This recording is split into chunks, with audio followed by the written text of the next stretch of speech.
Hello， 大家好，我是小何老师。我们今天要来讲为什么我不考建筑师。那本来前两天是228连假哈，那我这2天就放假哈，跟着我的女朋友去坐火车晃了2天哈。啊，这2天其实不太想理酸民的哈，可是那个电话一直跳出来酸民的留言哈，就是我要看一下火车时刻表，它就咚咚跳出来哦，然后就笑死。我不知道有什么好笑死的哈，还说我是半瓶水设计师，还说我不懂法规，至少有20个建筑师嘲笑我为什么不去考建筑师，20个至少哦，我没有实际算了，不过几乎每一个都是这样子。啊，你不要去考建筑师哦，对啊，啊你就是考不上建筑师才来泡建筑师。其中只有2位建筑师愿意理性的跟我探讨哈，我不知道为什么建筑师都这么没有礼貌，说实在的。这2位对不起，因为我被泡太多次了哈，所以你们一上来的时候，我也泡你们，我也喷你们，然后这个真的不好意思哈。后来我也发现你们是理性要跟我聊天的 ，OK， 那我们就互相做了一些交流啊。我也欢迎有空，如果你们有到台中来哦，可以来找我，好不好？其中1位是老师哦，然后他跟我讨论手绘的问题 ，OK， 这2位对不起啊其他就好。然后更好笑的是，因为前2个影片，我等一下会放在下面哈。前2个影片，我讲了一个建筑师叫阿贵，我讲了一个建筑师叫阿贵，然后阿贵其实是我学生，虽然你可能不太承认，你可能不太想承认好不好？那其实你应该来上过我的课嘛，对不对？20年前，那他一上来就是。在我那2个影片的下面一上来就说我是错的，然后我价值观有问题，然后我的论述有问题，这样会带坏年轻学子。然后其实那天我蛮烦的，因为那天我跟我的女朋友有一点小争吵，我那天蛮烦的，我随手就把它封锁了。结果这一位啪罗什么东西的，我不太会念你的名字，他就说贺老师叫你一声老师是给你面子。阿贵建筑师建议你去考张建筑师牌，就把人封锁，想笑死人吗？我吓一跳，你知道吗？我吓得跑去查建筑法我不知道封锁人有没有犯法，不知道封锁人有没有犯法，我是不能封锁人然后还跟我说笑死，好。其实我蛮喜欢你的啦，所以我没有封锁你，好不好？你可以继续喷我你可以继续喷我，好不好？然后还有一个跟我说，我找不到他的留言我真的是想要把它找出来，把它贴上去，好不好？然后说年收入1000万，拿出证据来。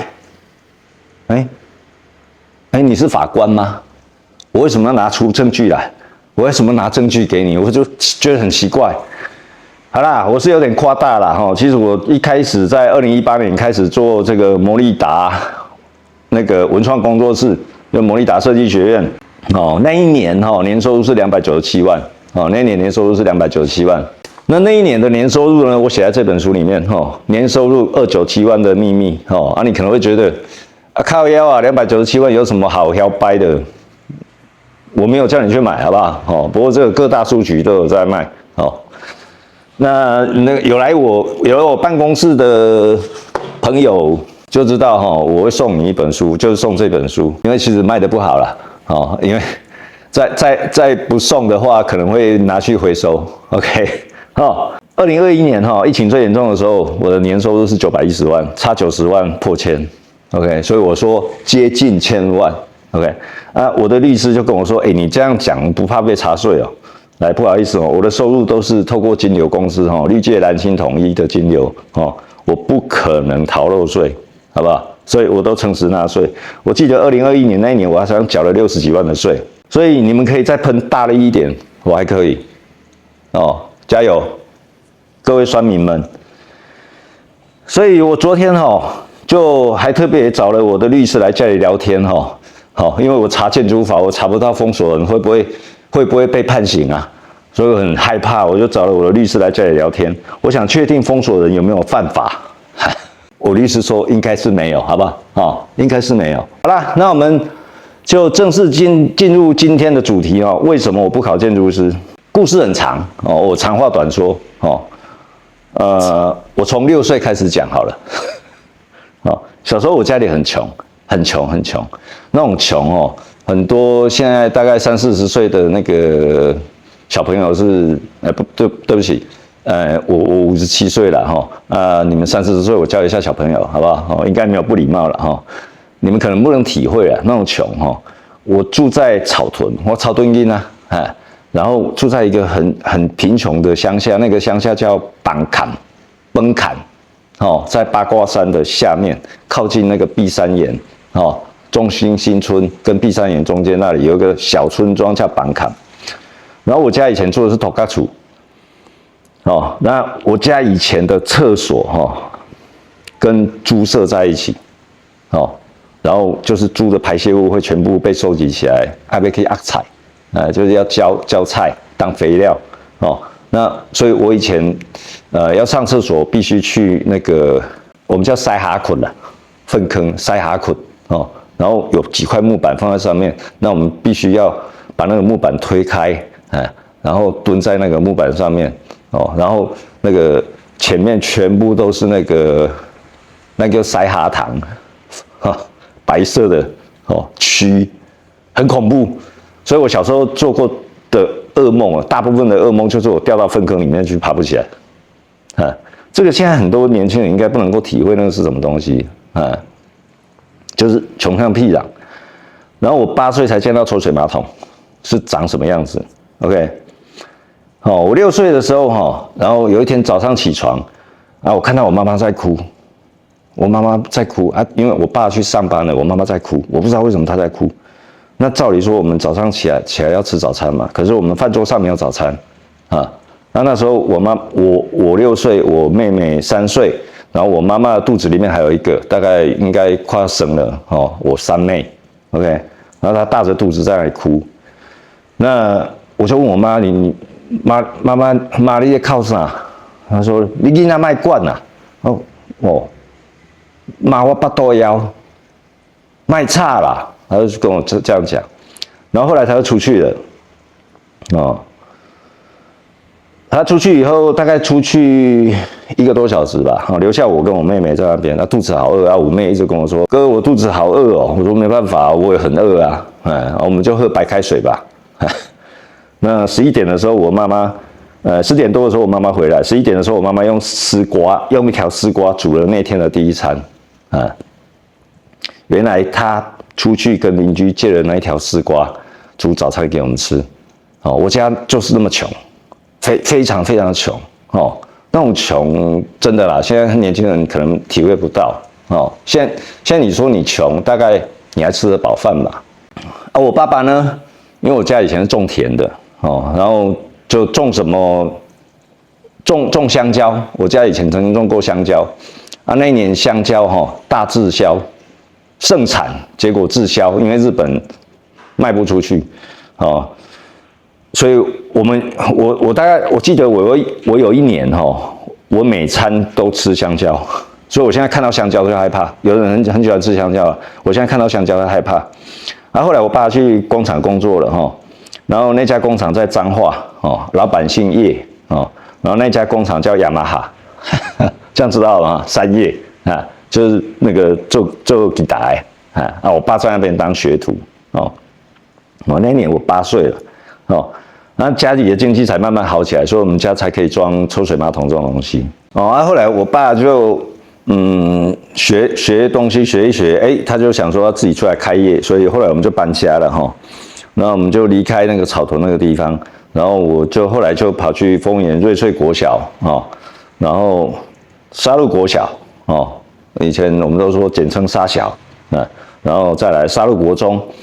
其实我在沙鹿国中的时候成绩还不错1000多名学生，我是红榜20名，就是全校的20名所以那个时候我本来是可以考上台中一中的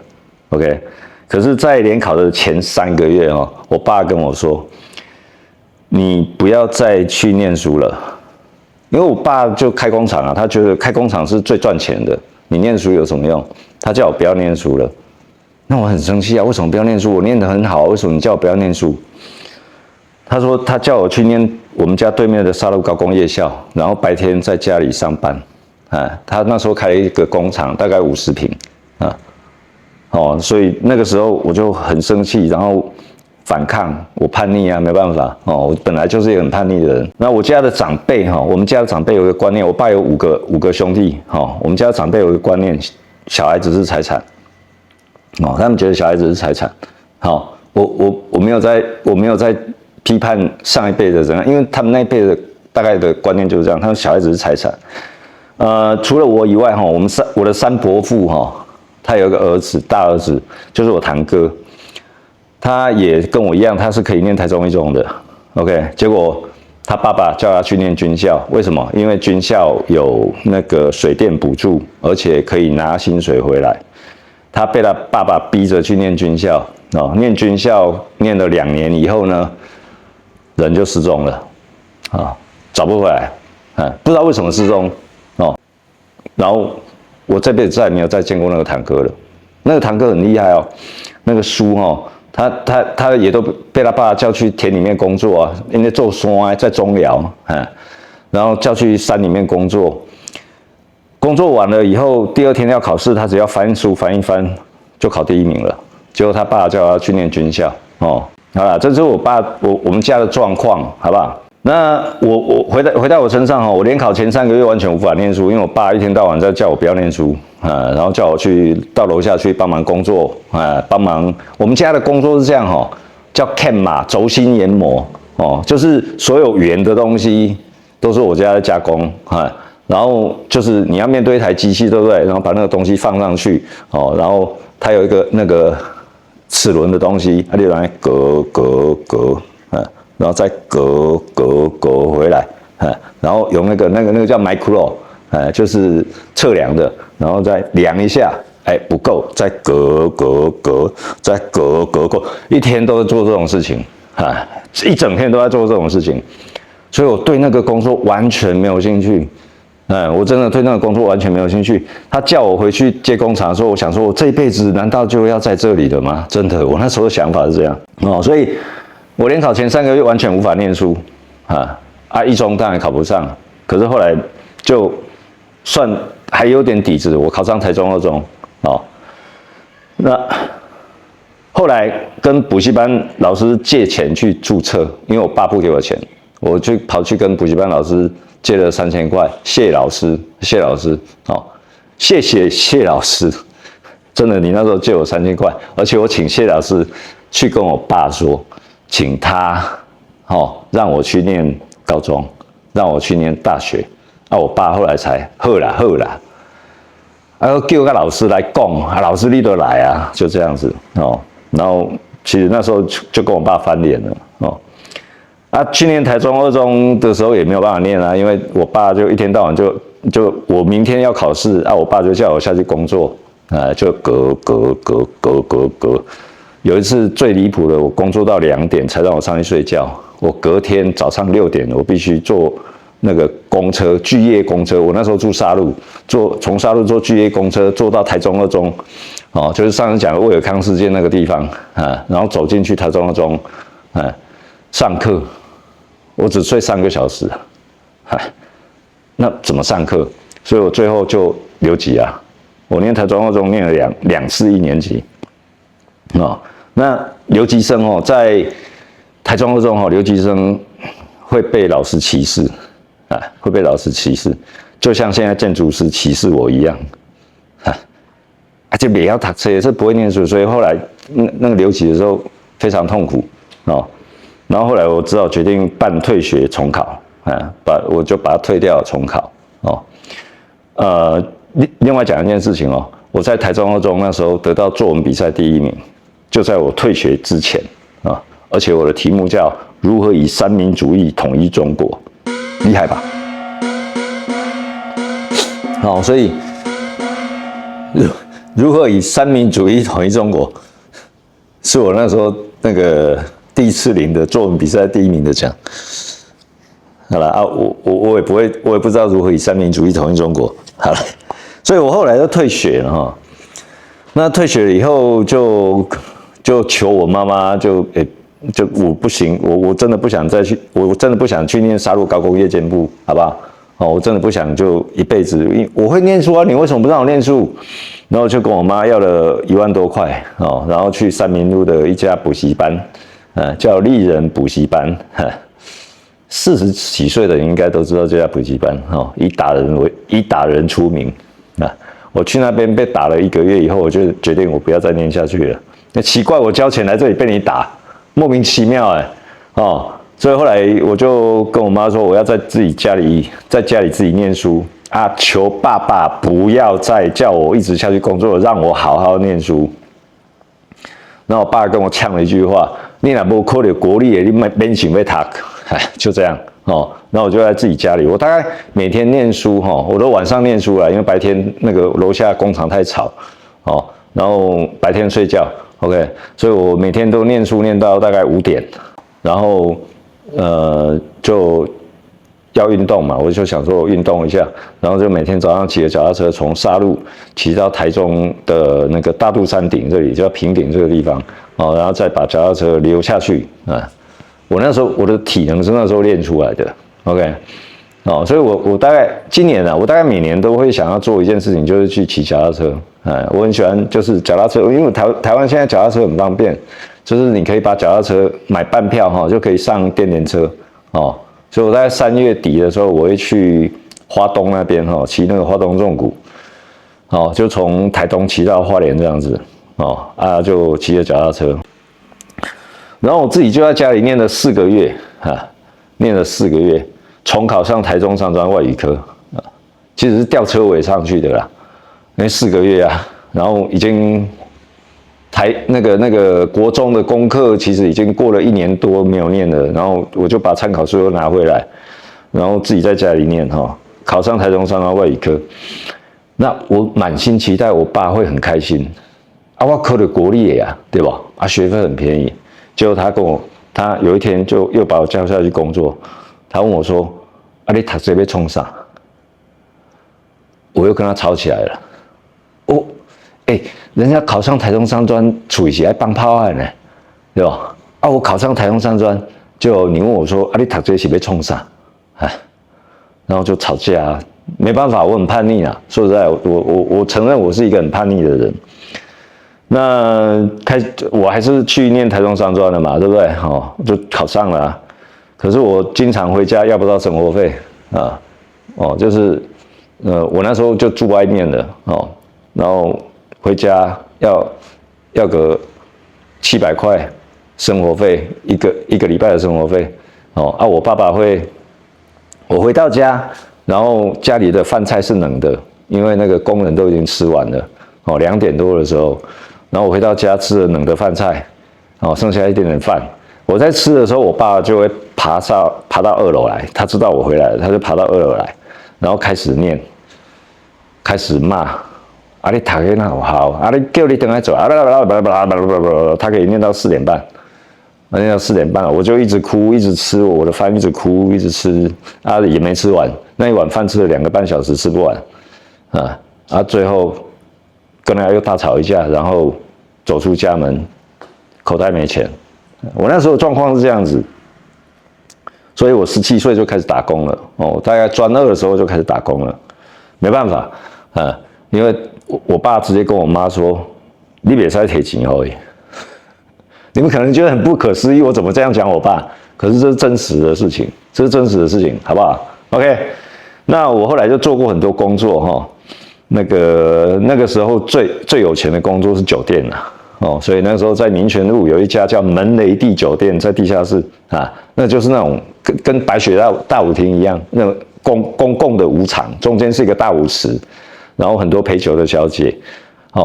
那一圈一圈的包厢这样子，在那边做少爷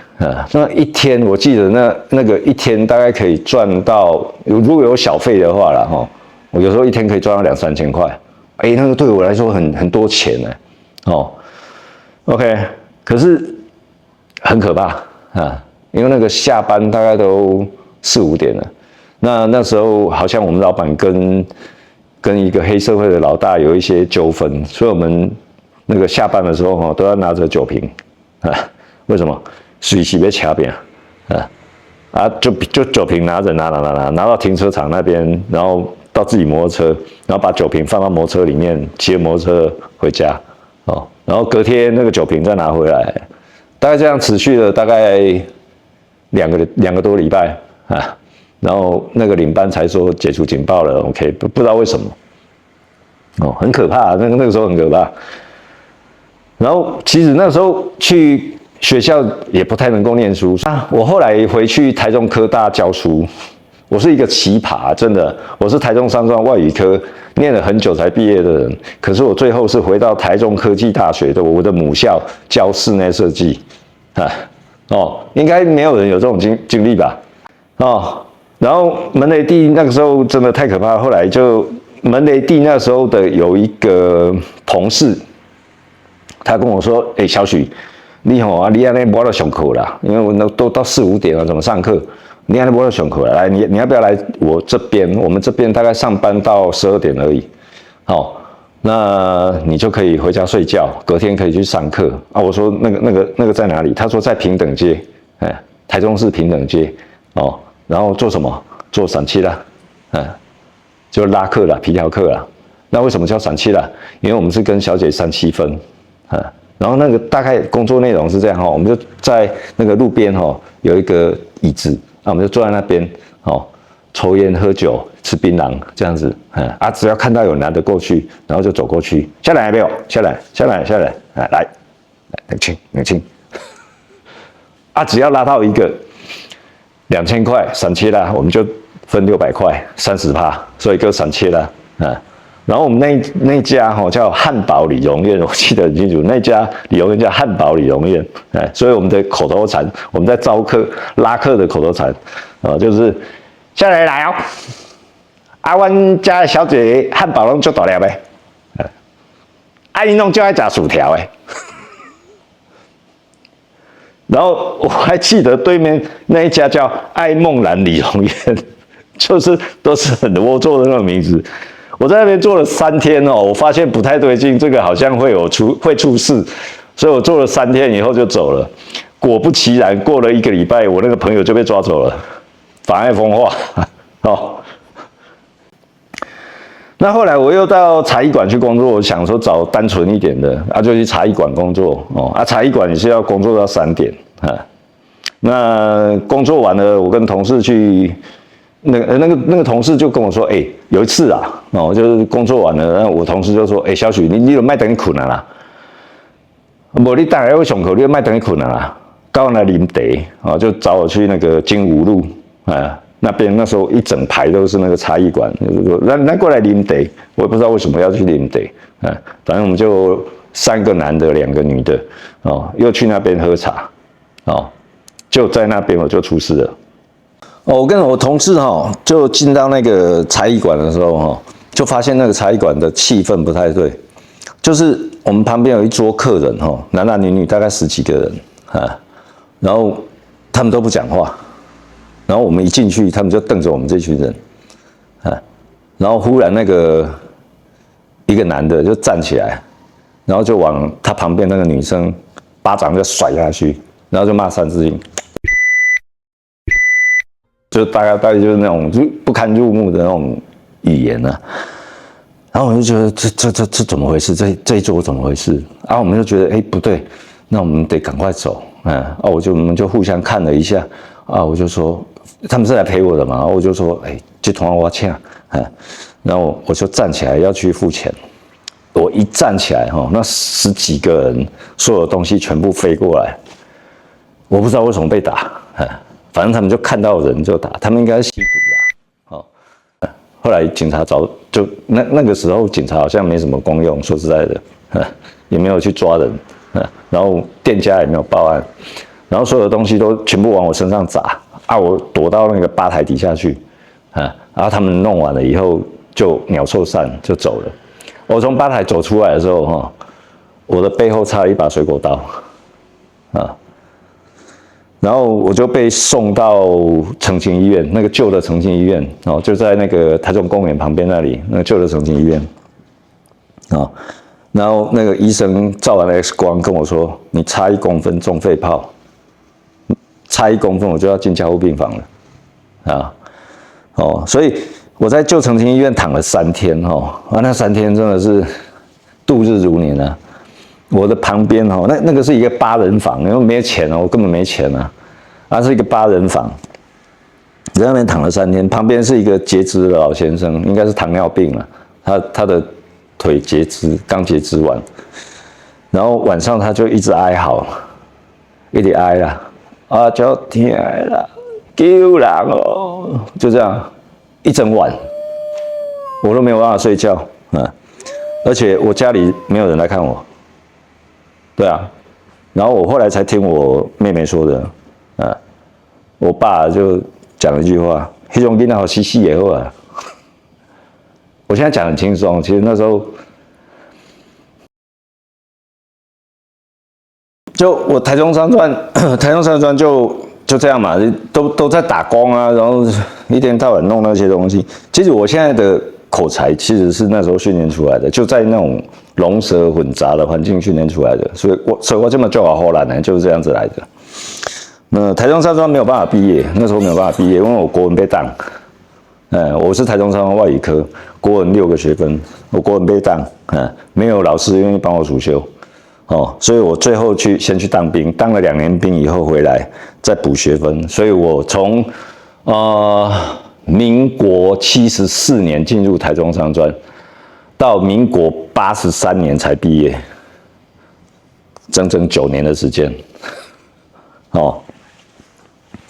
好啦，那个是我前面的那个历史啊，我的念书就是这样子那我24岁进入室内设计界，因为我那时候台中商专其实我念得不好，我的日文其实都快忘光了，我英文还可以啦，英文大概可以去碰到外国人我还可以把妹的那种程度啦，可是日文不好，日文都忘光了那就莫名其妙进入室内设计界。这个莫名其妙的故事，如果各位有兴趣的话，我再开一个影片那个也是很神奇。我就进入室内设计界，30岁开业，我在别人公司大概待了6年，30岁开业，我待了3家公司一家叫华冠，一家叫那个优美家具另外一家叫汉唐设计，3家设计公司。那我家那时候出了事情，我要回来照顾我爸爸，因为我爸爸一天到晚就在撞墙。所以我就回来以后就开业，可是开业我那时候就碰到一个很大的问题。第一个，我不是本科系啊。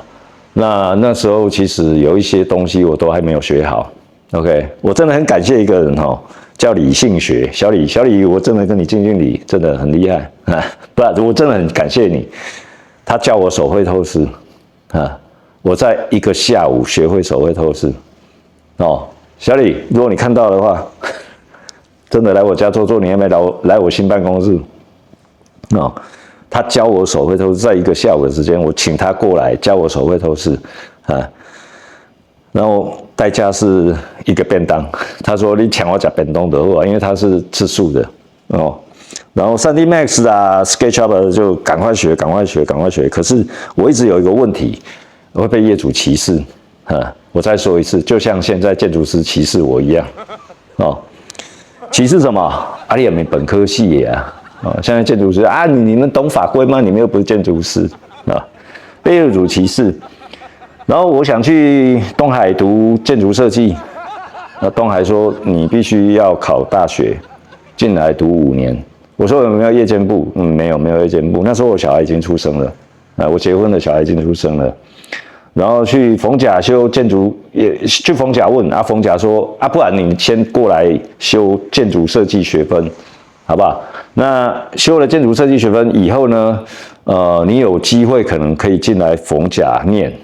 然后念的时候你就可以抵这个学分。我想也不错，所以我去逢甲修了6个建筑设计学分。然后后来又建国推广部又开了建筑设计学分班，我又去建国推广部修了8个学分。考建筑是要22个学分，22个建筑设计学分。我想说再拼一下有没有？8加6嘛，8加6 14， 22个，所以我再8个，再拼一下就好了，剩8个再拼一下，结果法规改了。法规改说我在建国的推广部的学分不予承认。OK， 我36岁那年进朝阳科大建研所，为了要把自己变成本科系，我36岁那一年阴错阳差，那个时候他说五专毕业只要2年以上工作经验就可以直接念研究所，所以我进了朝阳科大建研所，42岁才毕业。为什么？我念了6年，我有半休学。为什么？因为有2次的注册费，我是用乔治与玛丽下去付的。知道是什么吗？现金卡利息超高，20%，没办法。我记得印象很深刻，它的金额6万9，2次我都是用乔治与玛丽下去付的。OK， 好，所以我48岁那一年，我还负债500万。48岁那年我还负债500万。女儿11岁，儿子8岁，然后离婚了，我离婚了。OK， 那有一位人士叫前妻，那位人士完全不肯付小孩子的生活费，所以小孩子的生活费全部在我身上，我又负债。那个又是另外一个故事哦。我那时候曾经身上剩下8000块，那我女儿下个礼拜又要来跟我要说她的生活费，她才11岁的时候。那时候我才差16个学分呢，因为我的学分就不被承认了，我差16个学分才能考建筑师，所以我在48岁的时候放弃了。不好意思，各位建筑师们，我是因为这样才放弃考建筑师的，不然建筑师曾经也是我人生的梦想之一，好吧？所以我想想看，对，我到2021年才真正把所有的负债还完，因为那年赚了910万。我没有骗人啊！你叫我证明吗？叫我证明那位，我觉得真的你很可笑你建筑师怎么考出来？他那个有一句话叫什么？读册读到卡加偏去，我要跟你证明什么？真的莫名其妙。那我现在生活其实还蛮爽的，因为就是教书嘛，我有线上课程。我现在实体课程几乎都没有了，现在只剩下建国科大。建国科大那位主任，他是我的恩人之一，因为当初我在朝阳要毕业的时候，是他来帮我评的那个毕业论文，所以他叫我去教，我不得不去教不然其实现在实体课程我都没有在教了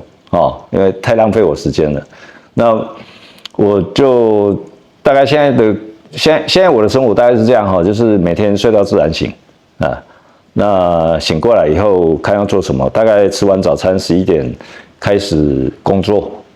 然后做到晚上就是累了我就后面的这是我的沙发后面累了我就躺在这边就睡午觉了。OK 然后我介绍一下后面这几幅画也是我画的，我曾经梦想当画家，当不成建筑师，我曾经梦想当画家可是好像也不行，好不好？画家不要来喷我，好不好？你伟哥这厉害，那边做画家其实现在有厂家来藏我的画了，收我的画了不多啦。我现在不是什么出名的画家对。那今天早上我就大概8点就起床了，睡不着了。那睡不着以后，我就跟我女朋友说，我们去走路好不好？不然就酷掉我们去走路吧。那我们2个就走到东海那个西堤那边去吃早餐。那我就在跟他聊说，你要不要也开始拍 YouTube 他不像我他那么会骂人，我蛮呛的啦，说实在的像今天拍这部片也是在呛人好不好？我蛮呛的啦，他跟我不一样，他很温顺。然后他就跟我说，他想拍李子柒那一类的那个 YouTube 所以我们就在想李子柒那要取一个什么频道名称呢？然后我就在想说，我们以后会住在北山我北山买了一块地就是前2部影片有人跟我说种3棵树，你这个刁民就种3棵小树苗那个北山那我们在北山嘛，那我们就叫北山子柒所以我们未来会有个频道，就是会记录我们在北山的日子 ，OK 哦，那我旁边有一块农地，农地大概300多坪，1分多啊，农地 ，OK， 所以那块农地就会叫北七农场，这样可以吗？各位建筑师们，我没有必要再去考建筑师了，好不好？哦，好啦，那建筑师一直嘲笑我不去考建筑师，不懂法规。其实很多人不是不想考，是不能考哦。很多人不是不想考，是不能考。我17岁就要负担自己的学费，在台中的暗巷里当散切啦，赚生活费，还被流氓捅了一刀，差点没命。哦，如果你有我这样的遭遇，你再来喷我好不好？哦，不然你喷我是喷什么 ？OK， 你只是投胎投得好而已啊。哦，不是每个人都可以有父母呵护着好好长大。能够念到建筑师，表示你有细心呵护你的父母，帮你挡住了所有的风雨。我有个朋友叫谢佑林，他也是建筑师哦，然后他的2个小孩，现在都在念成大的样子。谢佑林对不对？哦，如果不对的话，你在下面留言跟我讲一下。多爱母鸡啊，哦，他都叫我多爱，我跟他很好，我觉得他是一个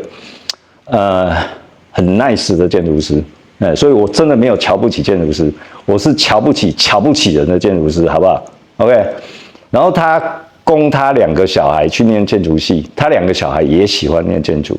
我好羡慕，说实在，我好羡慕啊！我现在我2个小孩也都念大学了哦，一个念外文哦，一个念那个屏科大的木材设计系，我都让他们自由发展哦，因为我有能力了 ，OK， 我可以帮他们挡住这个风雨，而且我希望他们以后不要太骄傲，不要去歧视别人，不要去轻视别人。我42岁才拿到建筑硕士学位哦，48岁还需要补16个学分，这就是我的黑历史。OK。我现在57岁了，去考建筑师干嘛？真的啊哦，我今年就会博士毕业。那我念博士的原因是因为我要完成我自己的人生梦想哦，不是为了要证明我比别人聪明哦，我只是为了完成我的人生梦想哦。因为我们许家没有人念到博士我同学还有一个哦，他62岁了，他还在念博士，他的身家大概20亿。他是可以开着请司机开着车进到校园里面，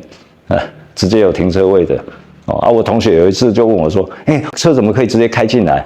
我说：“你1年捐给学校100万就可以开进来了。”哦，我念博士认识很多很厉害的人，而且他们都很谦虚，虽然他身家20亿，好不好？你要跟我比专业吗？好啦，我专业不如你，好不好？我甚至很害怕说，我封锁人会不会被告？我不知道我封锁人会不会被告，我法规真的不如你 ，OK？ 那你法规很厉害嘛？我觉得真的很棒，好不好？然后称呼我半瓶水设计师的那位桶装水建筑师，你法规很厉害，可是真的不要瞧不起人哦。所以我现在57岁去考建筑师干嘛？跟你一样变成骄傲的人嘛？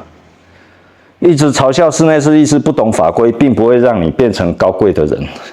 哦，只是让你显得心胸狭小而已。OK， 难道我会日文，我也要嘲笑你不会日文吗？看到你们这些骄傲的建筑师，我更不想考建筑师了。真的，至少有20个建筑师一直跟我啪说你要去考建筑师的。你这个没有考过建筑师的、没有牌的人，凭什么在这里讲法规？我觉得你们跟晋惠帝一样晋惠帝知道吗？不知道的话自己去查一下哦。司马炎的孙子还是儿子吧？叫晋惠帝。有一天他走在路上，看到那个饥民没有饭吃，然后他竟然跟他的随从说：“何不食肉糜？”他们没饭吃，为什么不去吃肉呢？我觉得你们跟晋惠帝差不多说实在的。哦，你不喜欢我喷我没关系哦。如果你喜欢我的故事，请给我一点鼓励按赞、订阅、加分享。OK， 如果你还是想喷我说我是半瓶水设计师，那请便，好不好 ？OK， 请便哦，我就是半瓶水的哦，我也没有什么很厉害的作品，我也不懂法规哦，可是我懂得喷人哦。如果你跟我一样在暗巷里当过散七啦，欢迎你来喷我；如果你跟我一样17岁就在为了你的生活拼搏，欢迎你来喷我，说你有什么好嚣张的 ？OK， 请便。至于阿贵，随便吧，我也没有很喜欢你，你其实蛮骄傲的。